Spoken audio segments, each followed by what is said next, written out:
En avançant dans le texte, Freud revient sur le besoin de l'homme d'être protégé par un père omnipotent, qui connaîtrait les besoins de son enfant, sensible aux prières de repentance.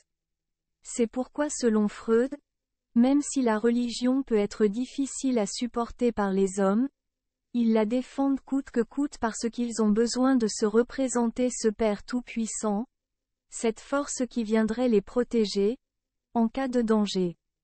La religion permet de faire face à un monde difficile, à pouvoir supporter les charges trop lourdes qui sont imposées par la vie. Finalement pour Freud l'homme tente de trouver des modes de diversion pour tenter de donner un sens à la vie, à la réalité difficile. Pour Freud, l'homme cherche à trouver le bonheur en dépit de la réalité, guidé par le principe de plaisir, modulé en principe de réalité par les contraintes imposées par l'extérieur. Il cherche par tous les moyens à éloigner la souffrance, que ce soit par des méthodes chimiques, de contrôle corporel, ou autres. La sublimation est un moyen de dépasser certaines souffrances en mobilisant l'énergie sexuelle sur du non-sexuel.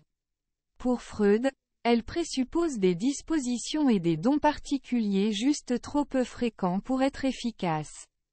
De même à ce petit nombre, elle ne peut garantir une protection parfaite contre la souffrance. La sublimation est donc un trait saillant du développement culturel.